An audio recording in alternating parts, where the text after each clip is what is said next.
Hi, welcome. I want to start the video with a quote. Price of anything is the amount of life you exchange for it. There are 3 topics that I will be discussing in this video. Number 1, how can we use technology in a healthier way? Number 2, how can you combine multiple interests without feeling overwhelmed? And number 3, how can you educate yourself instead of rotting your brain, as they say nowadays? I think this demands dedication, curiosity, and you will have to relearn how to rest your mind, truly rest your mind. We do not want to be a spectator, right? We want to be a participant. And if you're struggling with this, then we could take the first steps today. Before I dive in, I want us to work together, and I want you to see this comment section as a safe space where you can share your experience, share your advice with others. Maybe, we can motivate each other and help each other out. Let's just make this a place where we can share advice and help each other. First of all, what is resting your brain instead of rotting your brain? How do you know that you are truly resting your mind? It is so easy to feel overwhelmed with all the technology and all the stimulation that we have nowadays. And it is more important than ever to truly give our mind a moment to rest. Now, how do you know if you are resting your brain or if you're just rotting your brain? First of all, I think rest is intentional. You have to feel recharged. You have to feel better. That feeling that your mind is clearer, that you feel good about it. You know that you are not resting your brain when afterwards you feel overstimulated, annoyed, you feel like time slipped away, and you actually feel like you lost that time of your life. You feel drained afterwards and unhappy. What does a productive day for me personally look like? For me, it means that I've done something for the mind, something for the body, something for the heart, and that I just did my tasks that I wanted to do. Just doing the necessary daily things like vacuuming the floors, cleaning out the litter boxes, making sure that there is no mess in the house. This already feels important. An activity for the mind for me is reading. I think it's a very good thing if you can set a little bit of time every day to reading or learning about a new topic. Something for the body would be to eat healthy and to get my body moving. That could be cleaning, that could be walking, that could be working out. And something for the heart is just something that I want to do, like taking a long bath. Last year, I also realized that my mind was overstimulated because I didn't intentionally build in moments my mind could rest. I always had something playing, like a podcast, a YouTube video. There was always something that prevented me from my mind to wander.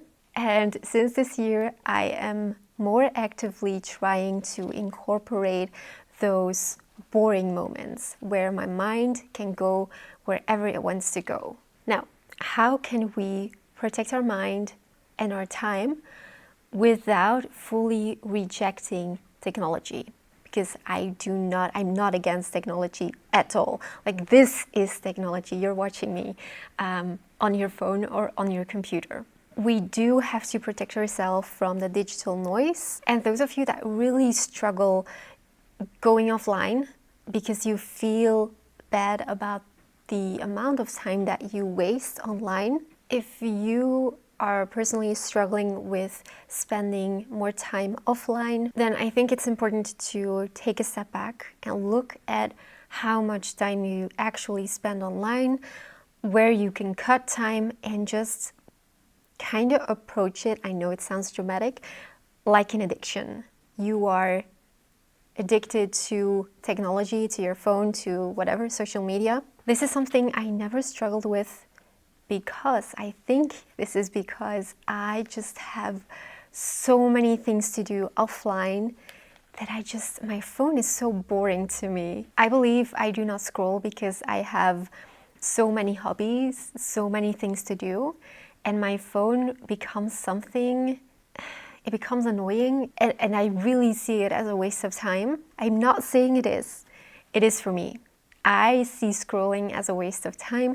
I don't want to do it. I rather spend time actually living my life and doing the things that I love doing instead of watching other people living their life. And I'm not saying that I don't watch videos about other people's lives. I do. And I only feed myself with content that inspires me.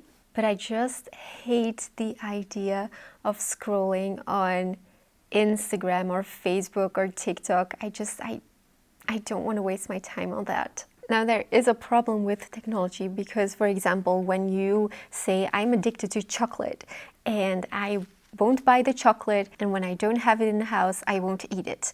You cannot say this with technology. You can say, I'm throwing away my phone, I'm throwing away my computer. Well, you can, but it's kind of extreme to go and live that way. You can. It sounds very peaceful to me, by the way. But, you gotta stay realistic. We need our phone to work and to communicate. We need our computer to work. So yes, for most people, it is not an option to just ban it from the house. What actually angers me most, even though I'm not addicted to it myself, but I see other people suffering from this.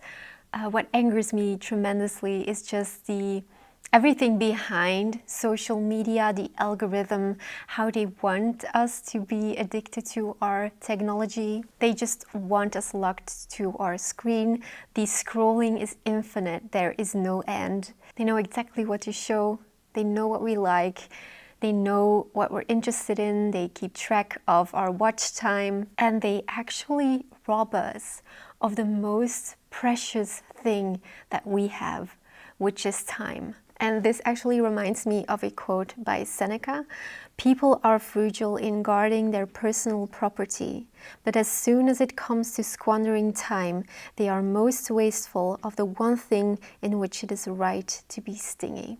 This hits me every time because it is so true. Technology is making people greedy and selfish, and they make them overconsume, which is another problem that angers me so much. The overconsumption is just, it really breaks my heart and it angers me at the same time. Because again, time is the most precious thing we have.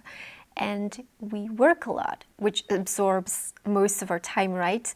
And we work to spend money on things that fill our houses, things that we don't actually need, but that we want because someone showed it in a video or on social media, and you feel like you gotta have it too. And then there's all this stuff filling your house.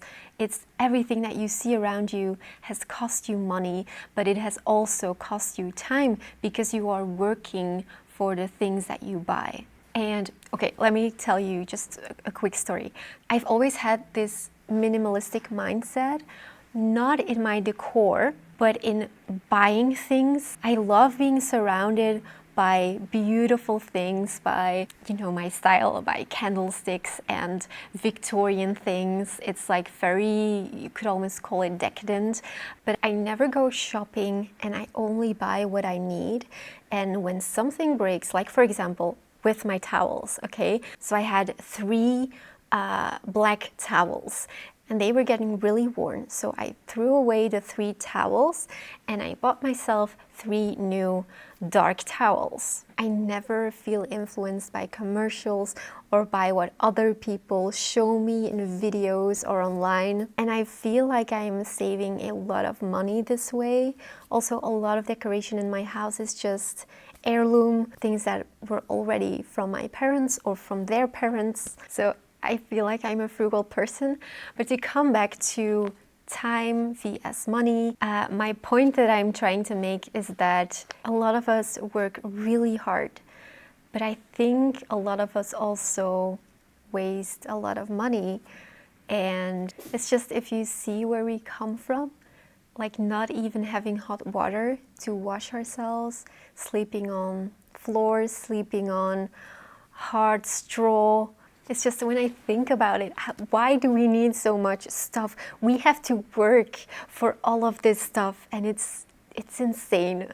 I could just go on and on about this, so I'm gonna stop here. I often wonder what happens to the mind if we never let it rest. I think it kills creativity. We have lost the art of boredom, and we need to find ways to bring silence back into our life. What happens is we are consuming passively instead of actively, and we are allowing others to form an opinion for us. We also do not let things sit. When you go from one piece of content to the other without letting things sit. I recently had this, and it was a reminder for myself that I have to stop this. I was listening to a podcast about Friedrich Nietzsche, and after that one I immediately listened to one about Immanuel Kant, which was a mistake, because after listening I just got confused and I started mixing up the two. I didn't give myself time to process, and yes, I made notes, but without my notes, I wouldn't have been able to keep them apart. So I realized afterwards that I didn't give my brain enough time to process. This is also the reason why when I finish a book, I do not put it back on the shelf. I spend some more time with it. I go through my notes, I go through my tabs, I write my notes in my journal, and this makes such a huge difference because I'm allowing my brain to process what I have read. Nowadays we are multitasking like crazy, and it gives us this overload. And this is also one of the traps when you are combining multiple interests. When you are someone who wants to do a million things in your life, you are also going to struggle with wanting to multitask. This is why I am not doing everything that I would want to do on a single day. That would just be overwhelming and it would be overstimulating. I've had periods in my life where I stood in the middle of the room, tears burning in my eyes, because I wanted to do everything at the same time. I wanted to do so many things in a single day that I was so overstimulated and I was never content. So if you do have a lot of interests, you have to find a way to spread them throughout the week and not try to do everything at the same moment. Like, it could be that I record a video like today, but I'm not going to edit that video today. You could also have seasons for your hobbies where you do a certain activity more in wintertime and another more in summertime. And I do believe that it's better to focus on one thing for a longer period of time, because fractured focus will weaken memory and deep thinking. Also, a lot of my interests are connected to each other. For example, I love reading and I often read old books. So recently, to give you an example, I was reading The Picture of Dorian Gray by Oscar Wilde.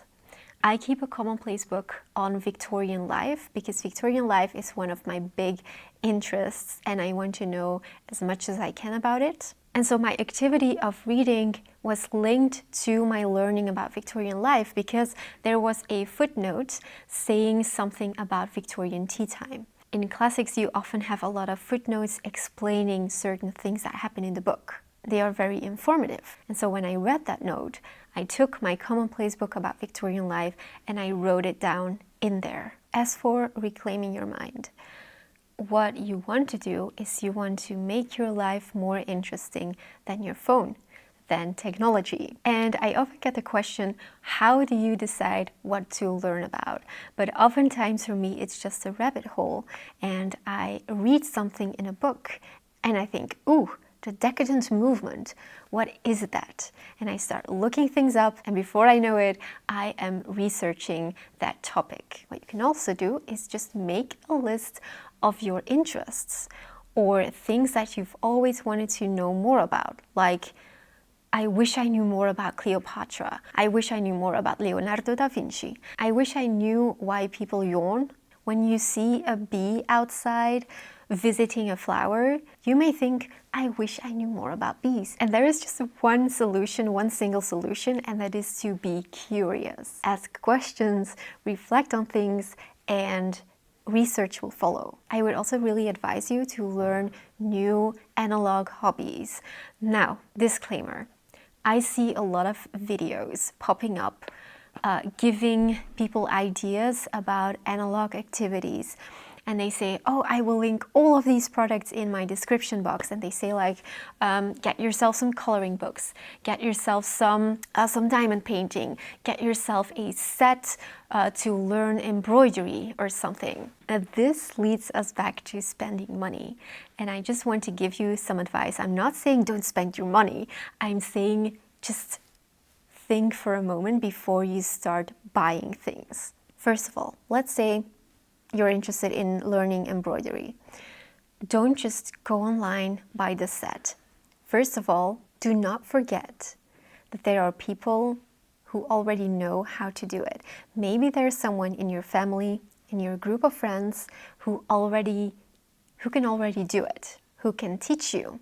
And then you have human contact and you have the opportunity to try it out. If you want to learn an instrument, find someone who has the instrument and try it out and ask him or her, hey, I'm interested in learning this new thing. Would you mind explaining it to me or helping me with the process? Maybe you even already own some things that you want to pick up again. I just want to say, if you see something online, don't try to impulse buy. Something I also want to talk about is how important it is to keep learning a fun activity and not something that further drains you. Pleasure must come first and knowledge second. Make it a me-time moment and pick a topic that you are truly interested in. As for letting your brain process things and rest, a great way to do that is to enjoy and take your time for the small things in life, like making a cup of tea or listening to a piece of music without doing anything else. There's so much joy and rest to be found in slow and intentional living. Stay curious, don't overwhelm yourself, give your brain rest, and make sure that you have some activities that are far more interesting than your phone. This is how you will get a healthier relationship with technology. And from the moment you decide what you consume, instead of just being fed, is the moment that you are in control. And remember, the price of anything is the amount of life you exchange for it. Thank you so much for watching, and I will see you next week.